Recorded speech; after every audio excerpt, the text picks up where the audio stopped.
Man who calls himself the Riddler is targeting Gotham's VIPs, and it falls to the Batman to stop him. So let's talk about from the year 2022, The Batman, directed by Matt Reeves, starring Robert Pattinson, Zoe Kravitz, Jeffrey Wright, and Paul Dano. Um, I saw this the other day, and to be honest with you, I'm kind of ambivalent about it. There were some things about it I thought were great. There was a couple moments in this that I thought were inspired. There's a scene near the beginning, a reveal of the Riddler in a scene that was I just had to laugh when I saw it because it was so perfect. It wasn't, it wasn't really funny. It was terrifying, but it was so well done. You had to give applaud. Um, the cast is great. I was really impressed with Zoe Kravitz. I've never really seen her in anything before. And she did a really good job as Selena Kyle. Robert Pattinson was fine as Batman. Jeffrey Wright as Gordon. And Andy Serkis is the new Butler. And you can't go wrong with him in anything. That was some of the things that I liked. There were some things that I wasn't crazy about. For one thing, it's almost 3 hours long, and it's not one of those movies that doesn't feel like it's 3 hours long. At least the cut that I saw was almost 3 hours long. Um, it didn't really need to be that long. They could cut out a lot of stuff. One of the things they could cut out, and this was a big problem for me, and I know I'm in the distinct minority here, but there's this long car chase in the middle of the movie. I swear, it seems like it goes on for an hour and a half to me. I get bored with car chases. I don't care how many explosions and crashes and stuff there are. Um, if it lasts longer than a few minutes, I start zoning out because I get to where I don't care. It seems like the story's just kind of sitting there while we all race around in our cars, or in Batman's case, a motorcycle. Um, until we finally everything gets resolved and we can start the story back up again. That was a big problem for me. Um, Another issue I had was the film score. Michael Giacchino, I think is how you pronounce his name.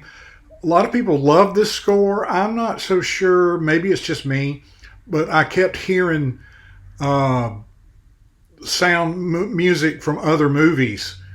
I know a lot of film composers do that. They'll borrow from other composers for other movies, but this is from like really big, famous movies that everybody has seen and really, music people would recognize. Like I heard a theme that sounded an awful lot like the Imperial March for Darth Vader in Star Wars.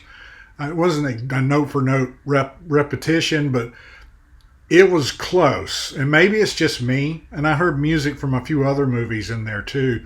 It was a little bit too derivative for me.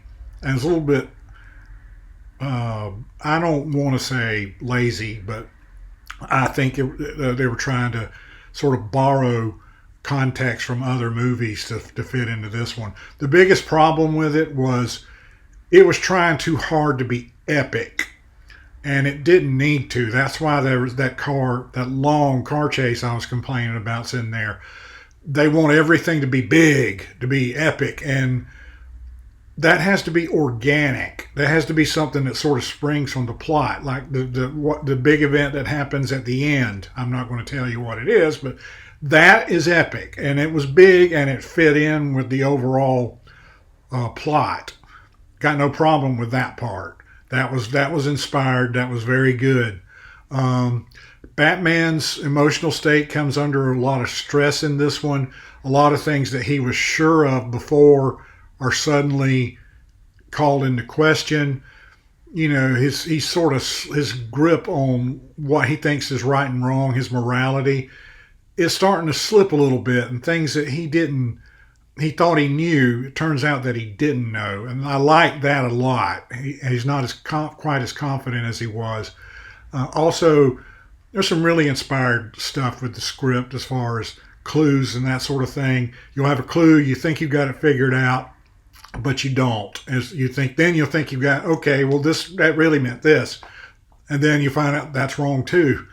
And then it always seems to turn out where the clue is actually something very simple, very direct. You're just overthinking it, which I love that. That's great. Overall, like I said, I'm ambivalent about it. I thought it was okay. I probably won't watch it again. But if you've seen it and you liked it, let me know.